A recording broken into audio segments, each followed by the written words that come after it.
हम आकाशवाणी के रामपुर केंद्र से बोल रहे हैं। मीडियम वेव 336.7 मीटर अर्थात 891 किलो हर्ट्ज एवं FM 102.9 मेगा हर्ट्ज पर शाम के 7 बजे हैं। प्रस्तुत है स्टूडियो में आमंत्रित श्रोता श्री इकराम अली से की गई भेंटवार्ता। आपसे बातचीत कर रहे हैं सुधांशु नंदन।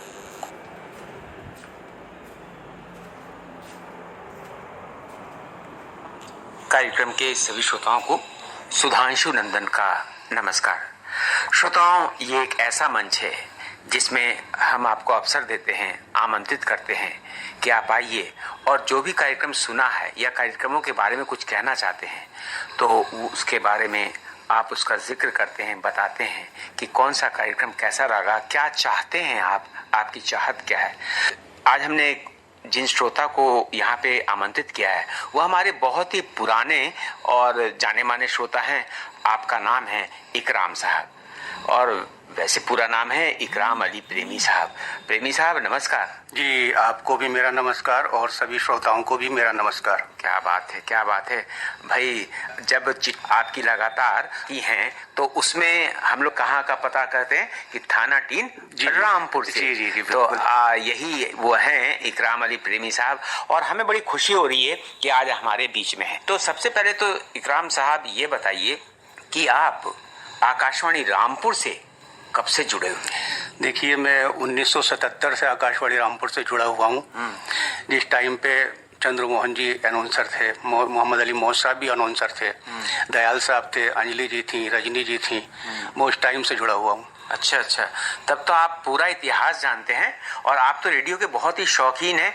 और आप मन भावन में या दिल ढूंढता है या जो भी श्रोताओं की शब्दावली से संबंधित कार्यक्रम होता है, श्रोताओं को लिख करके कोई चीज भेजना होता है तो उसमें आप बहुत ही अच्छा लिखते हैं। कहाँ से सीखा आप? जी देखिए, ये तो आपकी मोहब्बत है और ये जो कुछ भी मैंने सीखा है आप लोगों से ही सीखा है। आकाशवाणी रामपुर को मैं अपना विद्यालय मानता हूँ। क्या बात है। आकाशवाणी रामपुर एक स्कूल के रूप में ये देखते हैं और चाहे उर्दू हो, हिंदी हो, कोई भी प्रोग्राम हो उसको ये बड़े ध्यान से सुनते हैं। इसीलिए तो हमारा मन बड़ा गदगद हो जाता है और सीना चौड़ा हो जाता है आप जैसे श्रोताओं के बीच में रह करके। जी सर, ये तो आपकी मोहब्बत है। आप शेर व शायरी खूब करते हैं।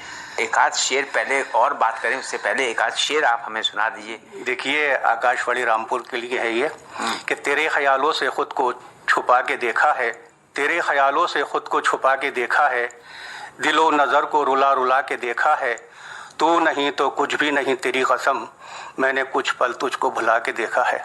क्या बात है, क्या बात है। लाजवाब शायरी थी। आपका धन्यवाद कि आपने इतना बढ़िया शायरी कही।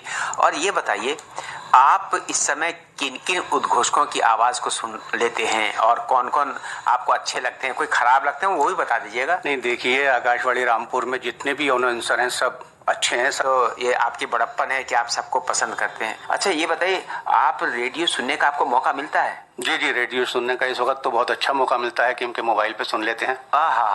कहीं भी रहते हैं उसको सुन लेते हैं। जी जी, कहीं भी रहकर सुन सकते हैं। आपका सबसे पसंदीदा प्रोग्राम कौन सा है? जी, सबसे पसंदीदा मेरा प्रोग्राम है दिल ढूंढता है। वो तो आ ही नहीं रहा है आजकल। नहीं, आएगा। हाँ। उम्मीद है आएगा। हाँ, उम्मीद पे तो दुनिया टिकी हुई है। आएगा, जरूर आएगा। देर है, अंधेर नहीं है। जी जी। और आकाशवाणी रामपुर जो है हमारे श्रोताओं के कमिटमेंट को पूरा भी करता है। जी, आपने अनुभव किया होगा। जी जी जी। और अभी पिछले दिनों हमारे श्रोताओं ने कहा था कि पत्रोत्तर कार्यक्रम नहीं आ रहा है। जी जी, पत्रोत्तर और मन भावन प्रोग्राम बंद कर दिया गया था। वो क्यों बंद किया गया था पता है? जी जी, बताइए, कारण तो बताइए। वो तो कोरोना के जो समाचार जो आ रहे थे इस वजह से वो बंद हो गया था, लेकिन अब फिर शुरू हो चुका है। जी, और कोरोना में कोई चिट्ठियां ना तो कोई भेज रहा था ना ही हमें मिल रही थी। जी जी। तो इस कारण से ये सब कार्यक्रम बंद थे और अब आरंभ कर दिए गए। कैसा लग रहा है ये सब कार्यक्रम? देखिए, बहुत अच्छे लग रहे हैं अब तो प्रोग्राम। आपने पिछले हफ्ते कौन कौन से प्रोग्राम सुने ये तो बताइए इकराम साहब। देखिए, इस वक्त तो मैं रोज सुन रहा हूँ धरती गाती है प्रोग्राम में सावन गीत, उसमें तो मजा आ रहा है। क्या बात है। और इतवार को आसपास प्रोग्राम सुन रहा हूँ, जुमरात को अमृत कलश प्रोग्राम आता है, वो भी बहुत अच्छा लगता है। और एक 11:30 पर आता है चलना है संभलना है, जो सोमवार बुधवार और शुक्रवार को आता है। ये प्रोग्राम भी बहुत लाजवाब है। अच्छा, इसमें कोविड पर जानकारी दी जाती है ना? जी जी जी जी जी बिल्कुल। और देखिए, एक 6:45 पे एक सुबह को प्रोग्राम आता है, स्वास्थ्य संदेश। इसमें स्वास्थ्य पर अच्छी जानकारी दी जाती है और घरेलू उपाय भी बताए जाते हैं इसमें। क्या बात है, आपको सुबह टाइम मिल जाता है? जी जी, मैं सुबह उठ किसी प्रोग्राम को छोड़ते नहीं है।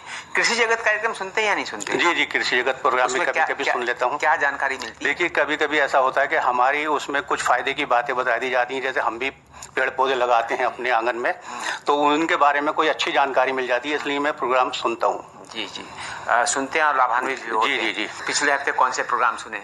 देखिए, एक प्रोग्राम कलियां प्रोग्राम जो आता है वो मुझे बहुत अच्छा लगता है। ये बच्चों का कार्यक्रम? जी, बच्चों का प्रोग्राम है, क्योंकि जब भी ये मैं प्रोग्राम सुनता हूँ तो अपने बचपन की यादें ताज़ा हो जाती हैं। और बचपन से ही आप आकाशवाणी से जुड़े हुए हैं? जी जी, बचपन से मैं जुड़ा हुआ हूँ। उसमें आपको क्या अच्छा लगता है? देखिए, एक नाटक आया था सूरज का देश।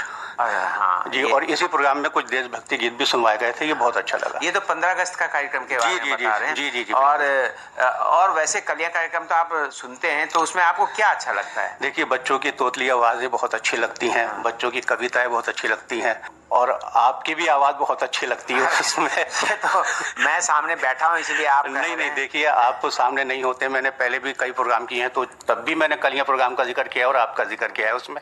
अच्छा, आपने ये तो नहीं बताया, हमारे यहाँ फोन इन प्रोग्राम होता है बात आपके गीत हमारे। जी जी जी। और वो आजकल चूंकि कोविड से संबंधित है, तो तीसरी लहर का प्रभाव ना पड़े, इसलिए उस प्रोग्राम में इस तरह की बातें होती है। आपको कैसा लगता है? जी, वो प्रोग्राम देखा अच्छा लगता है, और आपने इस प्रोग्राम को 40 मिनट का कर दिया है। हाँ। सभी श्रोताओं को इसमें मौका मिल रहा है, और अगर आपकी इजाजत हो तो मैं कुछ 2 लफ्ज श्रोताओं से भी कह दूं। हाँ। क्योंकि कुछ श्रोता ऐसे हैं कि जो रोजाना हर प्रोग्राम में फोन करते हैं।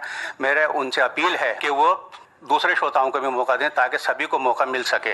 तो इसीलिए मैं श्रोताओं से कहना चाहूँगा कि आप थोड़ा दूसरे श्रोताओं को भी मौका दीजिए।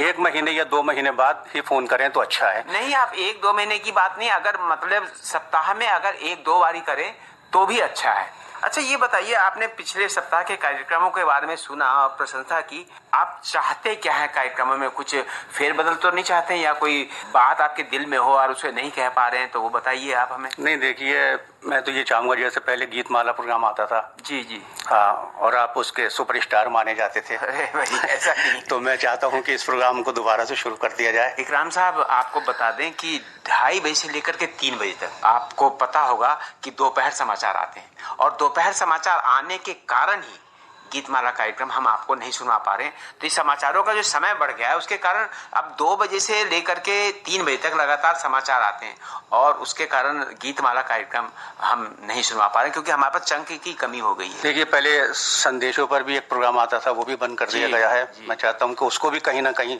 शुरू किया जाए। जी, हम नोट कर रहे हैं आपकी बातों को, और बताएं। देखिए, मुझे भी कुछ कहना है। एक प्रोग्राम ये आता था, लाइव प्रोग्राम था, ये भी बहुत अच्छा था। तो आप तो कह ही रहे हैं जो कहना है आपको। नहीं, हम फिर और ज्यादा श्रोता कह पाएंगे इस वक्त, तो मैं ही कह पा रहा हूँ जो भी कह पा रहा हूँ। और मैं चाहता हूँ कोई हास्य चुटकुलों पर कोई प्रोग्राम शुरू किया जाए, क्योंकि इस वक्त इंसान को हंसने का टाइम तो है नहीं, इसी बहाने थोड़ा हंस लेगा। ये बहुत अच्छा सुझाव है आपका। आप चूंकि फिल्मी गीतों का जो कार्यक्रम है, उसमें आप बहुत ज्यादा सहभागिता आपकी रहती है, क्योंकि चाहे गीत गुंजन हो, आपकी पसंद हो, अनुरोध गीत हो, या कोई भी प्रोग्राम हो, आपके पत्र जरूर हमें मिलते हैं। जी जी जी, मैंने असल में ऐसा है कि पत्र आपकी पसंद से ये प्रोग्राम शुरू रामपुर में प्रवेश किया था, और मुझे याद है आज भी कि जब हमारे खत शामिल नहीं किए जा रहे थे शुरू में, तो मैं आकाशवाणी रामपुर आया था शिकायत के लिए कि हमारे खत प्रोग्राम में शामिल नहीं किए जा रहे हैं। तो चंद्रमोहन जी मुझे मिले थे, तो उन्होंने पूरा रजिस्टर दिखाया था। उस टाइम पे खत जो थे रजिस्टर पे चढ़ते थे और नंबर से लगते थे। तो उन्होंने मुझे रजिस्टर दिखाया था कि देखिए, आपका नंबर कल आने वाला है। देखिए इकराम साहब, आपसे तो बहुत बात करने का मन करता है, और जितना भी बात करेंगे वो हमें कम लगेगा, लेकिन समय का अभाव है। हम समय के दायरे में बंधे हुए हैं। आपको तो पता है, हर कार्यक्रम का समय निश्चित होता है, और उस निश्चितता के कारण हमारा कार्यक्रम समाप्ति की ओर। हम चलते चलते आपसे ये कहेंगे, आप क्या कहना चाहते हैं हमारे श्रोताओं को? अगर कुछ कहना चाहते हैं तो अपना संदेश बताएं। देखिए, मैं श्रोताओं से यही कहना चाहूँगा कि जो हमारे पुराने श्रोता थे, जो कुछ हमसे रूठ गए हैं, तो वो भी हमसे दोबारा जुड़ जाएं, और नए श्रोता जो हमसे जुड़े हैं, मैं उनका धन्यवाद करना चाहूँगा, और ज़्यादा से ज़्यादा आकाशवाणी रामपुर से जुड़ने के लिए कहूँगा। आपने श्रोताओं से जो अनुरोध किया है, निश्चित श्रोता हमसे जुड़ेंगे, जुड़े रहेंगे, और जुड़ रहे हैं। नए नए श्रोता भी आ रहे हैं। इकराम साहब, आपने अपना बहुमूल्य समय हमें दिया, इसके लिए हम आपके आभारी हैं।